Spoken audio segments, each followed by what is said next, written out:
Over the past few months, I've been working on an artificial intelligence-powered writing tool for English learners. Every day, there is a different writing prompt or challenge which will encourage you to practice writing in different styles, use different vocabulary, and really improve your skills. Your answers are graded using artificial intelligence and other computer programs. You're given feedback, including positive and critical feedback, and your writing is checked for spelling and grammar mistakes. This tool is currently in beta testing. You can go to thinkinginenglish.io, that's thinkinginenglish.io, to join the waitlist, or become a Patreon supporter for just $5 a month and get access right now. Hello, I'm Tom Wilkinson, and welcome to the Thinking in English podcast, a podcast for intermediate to advanced level English learners. What is the best way to learn and remember English vocabulary? Let's take a look at 3 of the most popular, researched and established theories in today's episode of Thinking in English. You can find the full transcript along with vocabulary exercises over on the Thinking in English website. The link is in the description. Here is today's vocabulary list. Lemma. Lemma. A technical term for the base form or root of a word within a word family. For example, when analysing the verb swimming, the lemma is swim. Vocalize. Vocalize. To speak out loud or express verbally. As in, when you vocalize information, you're more likely to remember it. Content. Content. The subject matter or material contained in a piece of text or speech. As in, the content of the article discusses various language learning techniques. Theory. Theory. A systematic and comprehensive explanation of a phenomenon. As in, the theory behind the Leitner system has been widely adopted in language learning. Spaced repetition. Spaced repetition. A learning technique that involves reviewing and revisiting information at increasing intervals over time. For instance, spaced repetition helps improve long-term memory retention. Flashcards. Flashcards. Cards used for learning that contain questions or prompts on one side and answers or information on the other. As in, many students find flashcards to be a helpful tool for vocabulary memorization. Simplification. Simplification. The act of making something simpler or easier to understand. As in, the Feynman method encourages the simplification of complex ideas to aid understanding.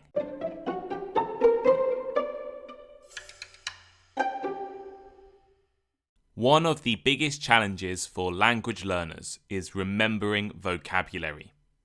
According to the Oxford English Dictionary, there are around 170,000 English words that are currently in use today and 47,000 words that are now obsolete. Of course, you don't need to know all of these words. I definitely don't know 170,000 words in English. An average native speaker of English will know somewhere between 15,000 and 20,000 word families or lemmas. A word family or lemma, they're technical terms for groups of related English words. For example, eat, ate, eaten, and eating are all part of the same family. Another example is interest, interesting, interested. For all of you out there, the way to become proficient in English is clear, right? Learn at least 15,000 English word families. Well, no. First, this is really difficult. And second, studies have shown that it is almost impossible for language learners to reach this level. In fact, one study by Stuart Webb of the University of Western Ontario found that people studying languages in traditional settings will struggle to learn more than 2,000 or 3,000 English words. A traditional setting is probably how many of you started learning English. In a classroom in your home country, having lessons a few times a week and doing homework from a textbook. In this traditional learning setting, there is little language immersion. You are not encountering or using the language in your usual daily life. By listening to Thinking in English, I know many of you have now started to immerse yourself in English, but it is still a challenge to force yourselves to use English. One of the more depressing studies I found in a BBC article comes from Taiwan.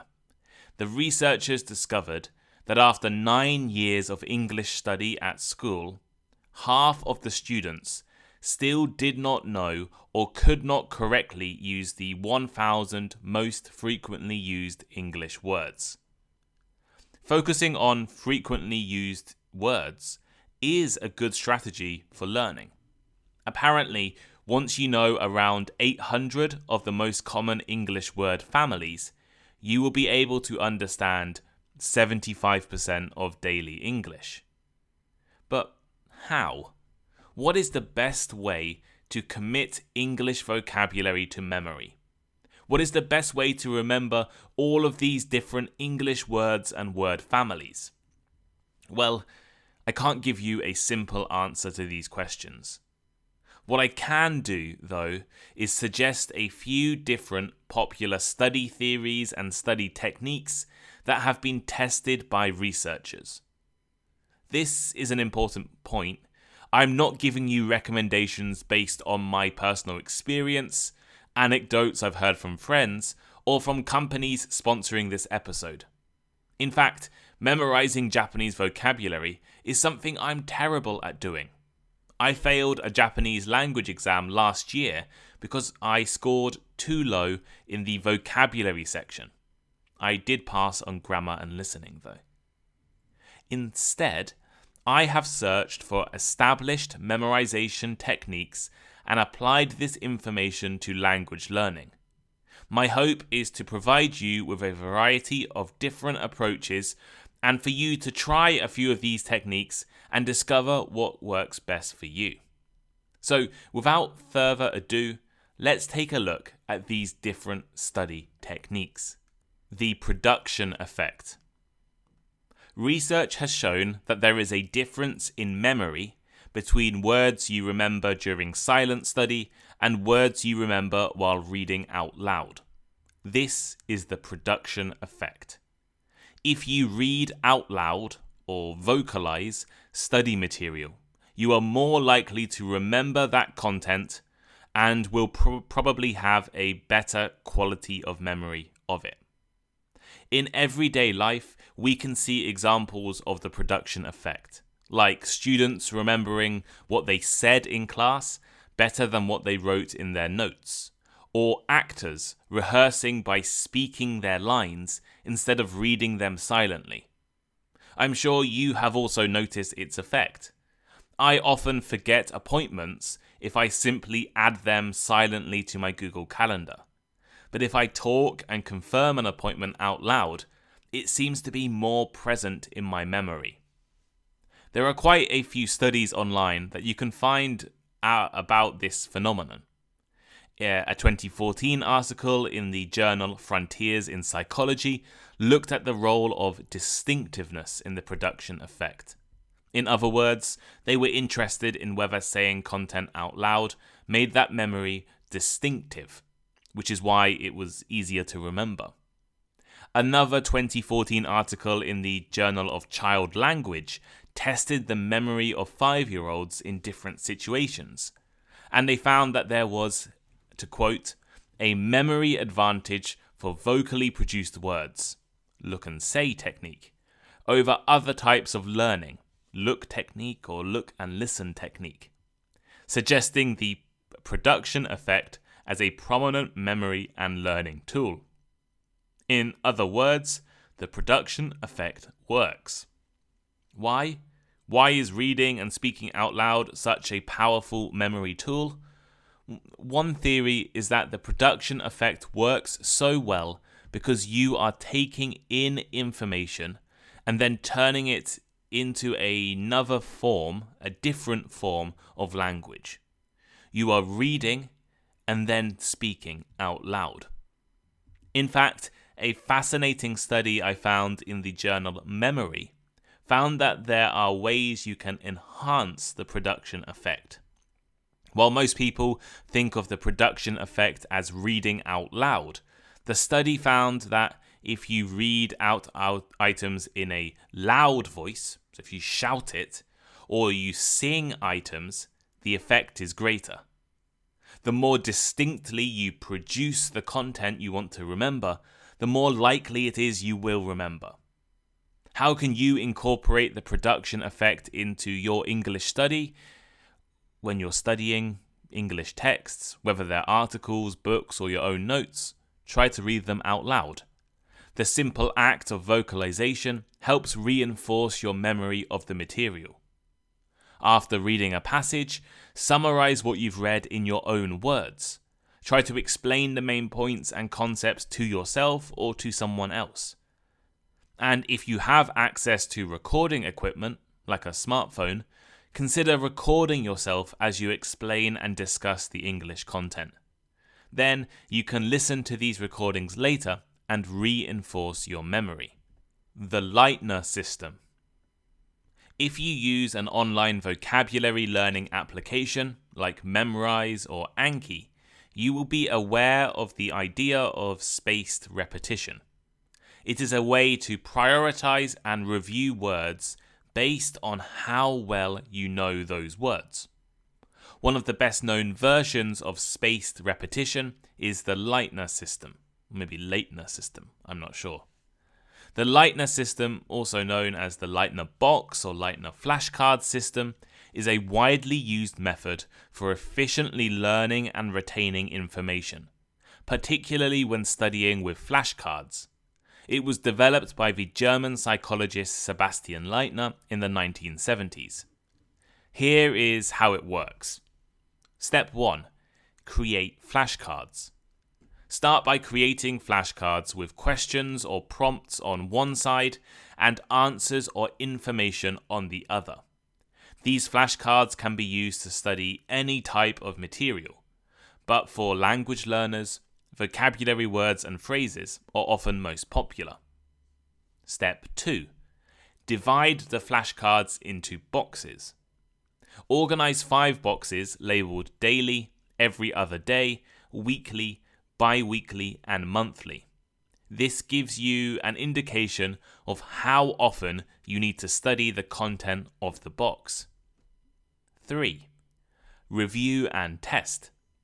So start your study session by putting all of your flashcards into the daily box.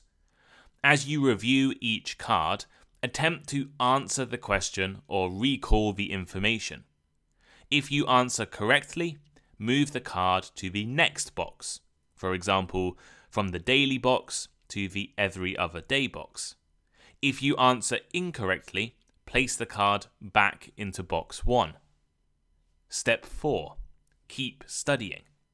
The Leitner system is based on the idea that you will study a little every day. The words and phrases that you struggle to learn will remain in the daily practice box, while words that you do learn will gradually move up the boxes. Let's imagine you start studying on the first Monday of the month. The flashcards in the daily box will be reviewed every day. The content of the every other day box on Mondays, Wednesdays and Fridays. The weekly box every Monday, the bi-weekly box every other Monday, and the monthly box the first Monday of the month. Now, this might seem a little Monday heavy, so you can space out when you review cards. You could choose to review your weekly cards on Tuesdays and your monthly cards on Sundays.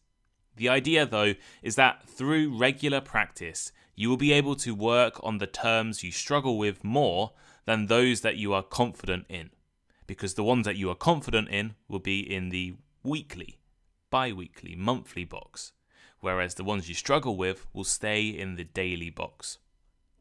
Progressive review. So this progressive review system allows you to focus more on the material you find challenging while spending less time on material you've already mastered.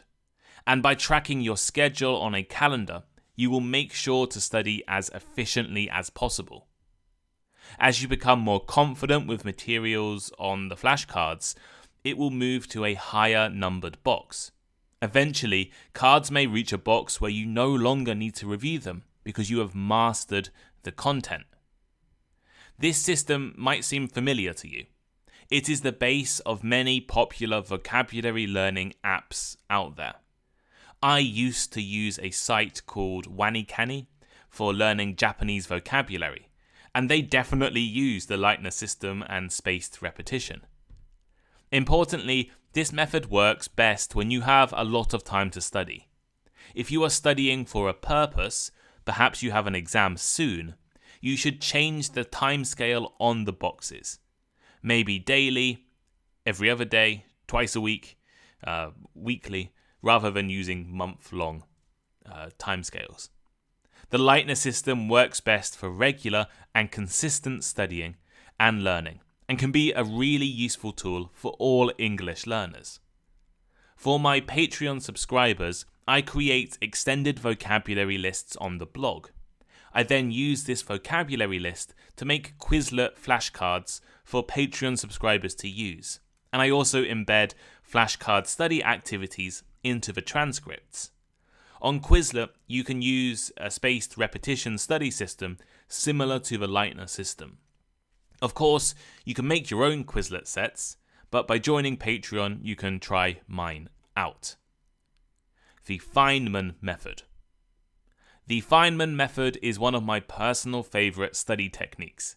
I have used this technique to study since I was a teenager, before I even knew it was an actual technique.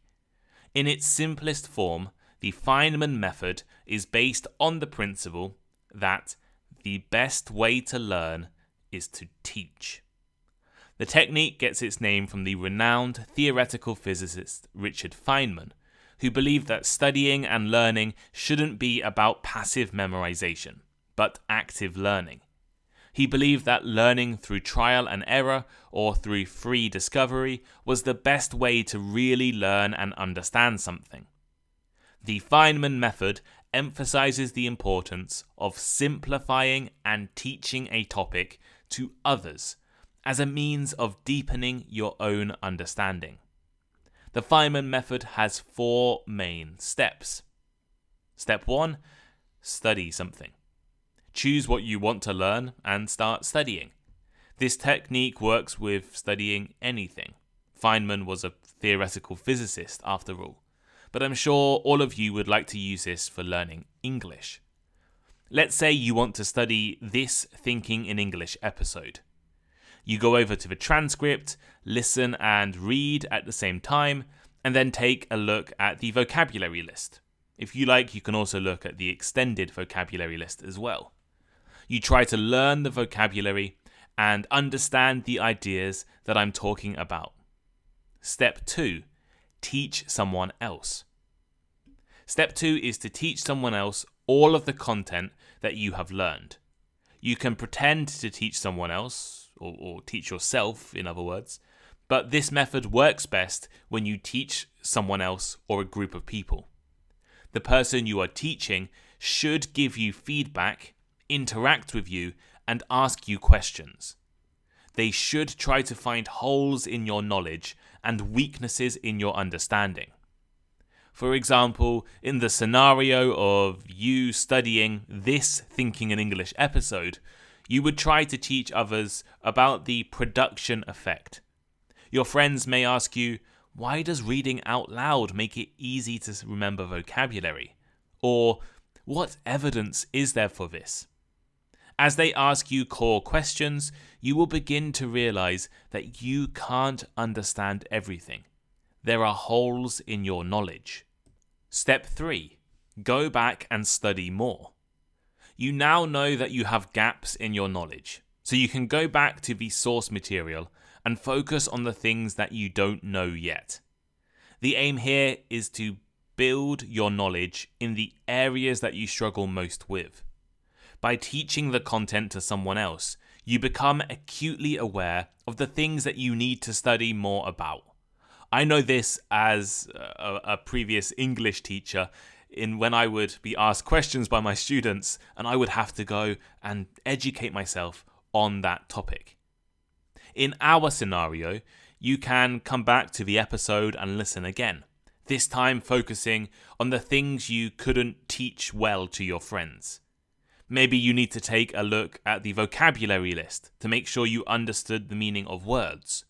Or perhaps you need to check the links to the journal articles I've included. And step 4 is simplify what you have learned. The next step is often the most challenging. You need to simplify everything you have learned. This might sound a little confusing, but if you can't explain a topic in simple terms to a non-expert, you don't really understand the topic yourself. I think Albert Einstein said something similar to that. The aim of simplifying the content is to help you build a clear understanding. By using simple vocabulary and rephrasing the key ideas, it helps you to deeply internalize all of the concepts. Break down the content into its simplest form and then try to teach it again. So how can you use the Feynman method?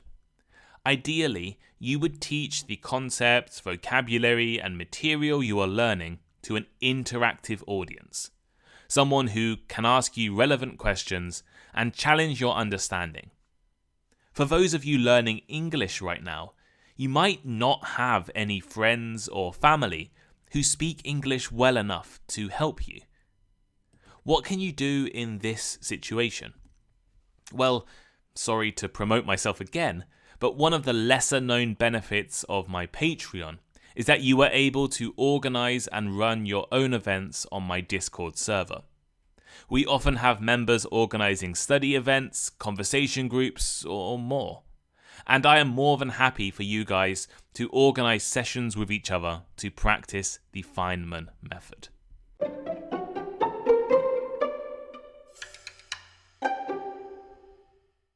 So here is today's final thought. Today I've looked at 3 different techniques, methods, and strategies that have been proven to improve your ability to remember content. The production effect suggests you should read content out loud if you want to really remember it. In fact, singing it or shouting it will have even greater effects. The Lightner system is a method of spaced repetition designed to make you focus on the material you are weakest with. Many existing vocabulary applications are based on this approach. And the Feynman method, a personal favourite, is based on the principle that the best way to learn is to teach. Hopefully, you'll be able to use these methods to improve your knowledge of English vocabulary and deepen your understanding of English content. In fact, when researching this episode, I originally planned to talk about 6 different study techniques, but I ran out of time. If you'd like to see me record a second part to this episode, let me know. But what did you think? Which of these study methods would you like to try? Let me know by reaching out on Spotify. You can leave a comment. On Instagram, you can send me a message. Or over on the Thinking in English website, on this episode's transcript, there's a comment section as well. I love hearing from you and I love reading all of your comments. And if you comment on Spotify, I tend to pin every single relevant comment. But thank you all so much for listening today. Go check out my writing application. It's currently in testing phase. That was the ad at the beginning of this episode. So go over and test it. Patreon subscribers get free access for the rest of the year. And the rest of you can join the waiting list if you don't want to pay for it yet. But have a great day and I'll see you next time. Goodbye.